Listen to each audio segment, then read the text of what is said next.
Kuruluş en güzel önde gidenler, işte geldi geliyor İmam Hatip'liler.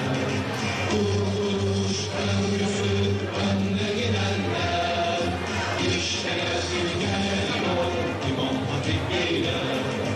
Biz İmam Hatip Lisesi öğrencileri.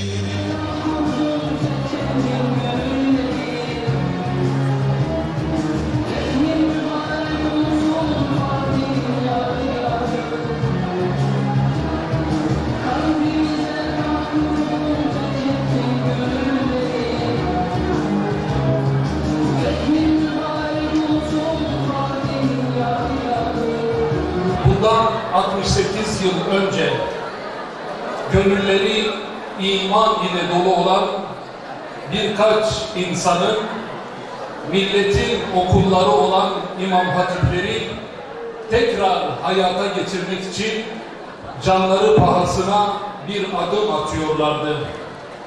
Çünkü bu okullar bu vatanın hamuruyla yoğrulmuş mayasıydılar. Önder Siirt İl Başkanlığı tarafından tertip edilen İmam Hatip okullarının kuruluş yıl dönümü münasebetiyle düzenlenen programa hepiniz hoş geldiniz, sefalar getirdiniz. Programımızı okullarımızın kuruluşlarında ve açılmasında emeği geçen tüm büyüklerimizi rahmet ve minnet ile anıyorken ruhlarına ithaf edilmek üzere Kur'an-ı Kerim tilavetiyle başlatmak istiyorum. Bismillahirrahmanirrahim.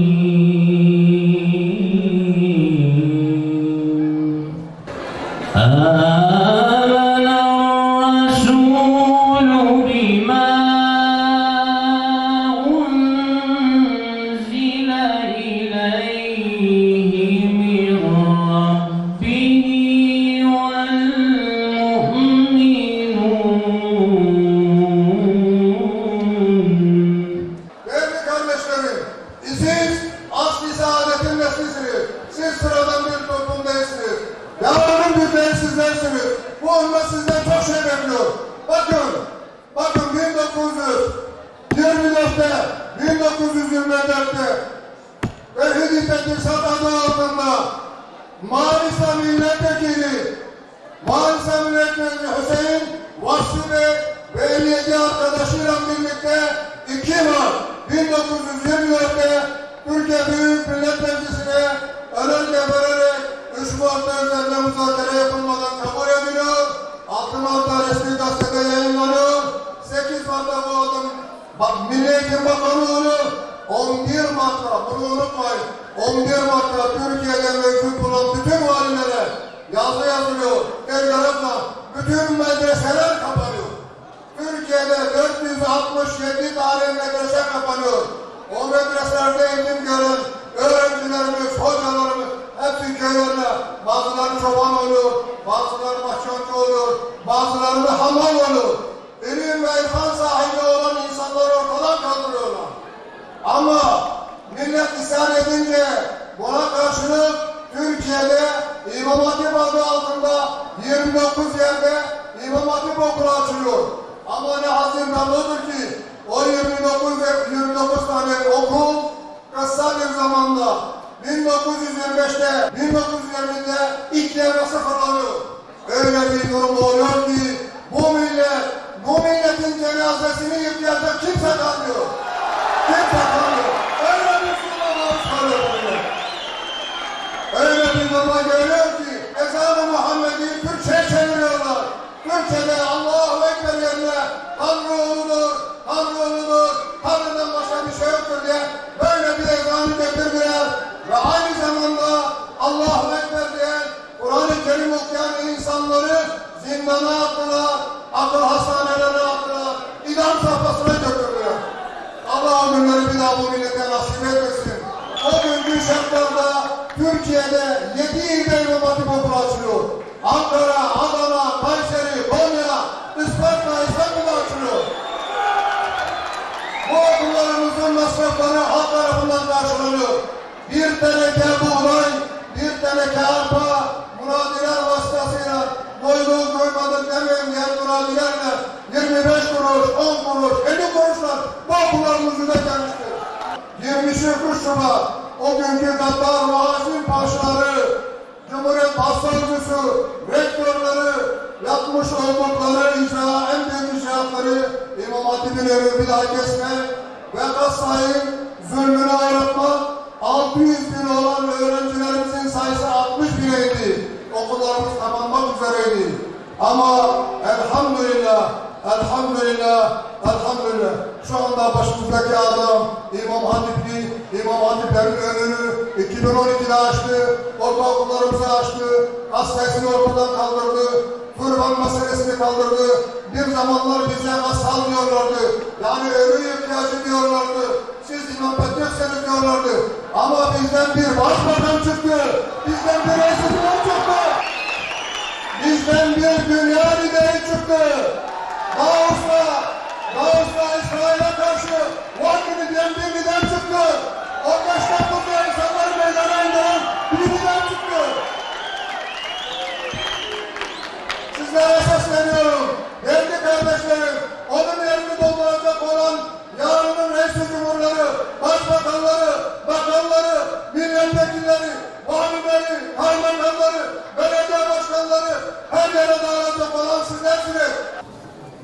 İmam Hatip okullarımız dini hayatın zora girmesi, insanlara dini anlatacak nitelikli insan sayısının gittikçe azalması, dini uygulamaları gösterecek, kılavuzluk edecek, yetişmiş insanların yavaş yavaş hayattan çekilmesi ve dahi cenazelerin teçhiz ve defin işlemlerini yapacak din görevlisinin bulunamayacak bir seviyeye gelinmesi nedeniyle halkın yoğun talebi sonucu 1951 yılında açılmıştır.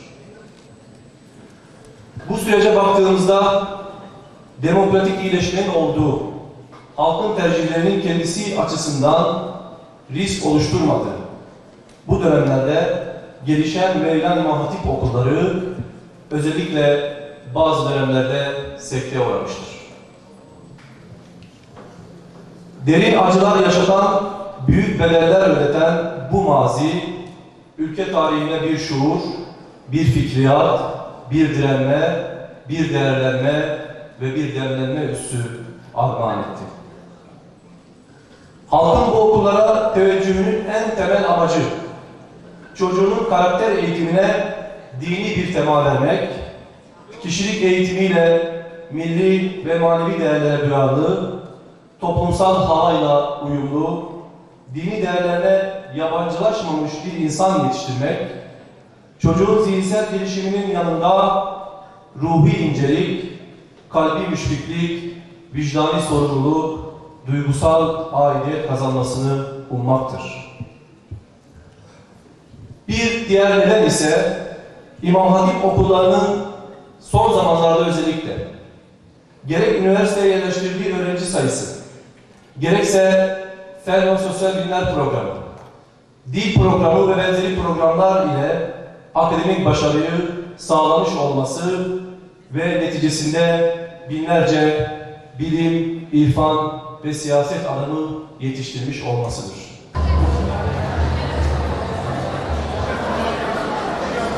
İmam Hatip liselerinin ilk üyesi 1913'te kurulan Medresetül Vaiz'in ve Medresetül Eğitimler mütevalı. Açılan bu ilk İmam Hatip okulu 1924'te Tehdit-i Tedrisat Kanunu'na dayanarak Marif Vekili Hüseyin Vasıf Çınar tarafından kapatıldı. Mart 1924'te Tehdit-i Tedrisat Kanunu'nun 4. maddesinin anı hükmü gereği İmam Hatipler yeniden açılır ve sayıları kısa zamanda 34'e ulaşır. Lakin sevinç kısa sürer. Sayıları 34 olan okullar tek tek kapatılır. Kapatılanlardan bir tanesi de Kütahya İmam Hatip Okulu'dur. Yetersizlik sebebiyle kapatıldığı zaman çekilen fotoğraf, kapatılmanın sebep değil, bahane olduğunun açık göstergesidir.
وفي الطريق شاهدنا مجنونا قصير القامة.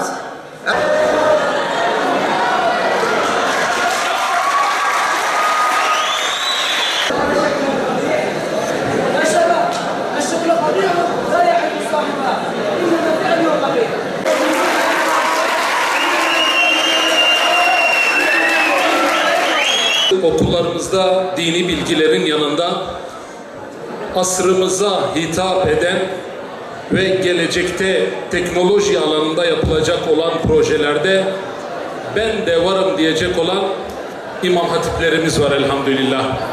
Bugün aramızda Teknofest Festivali'ne katılan Molla Halil İmam Hatip Ortaokulu'nun öğrencilerini sahneye davet ediyor ve Teknofest'teki videolarıyla sizleri baş başa bırakıyoruz.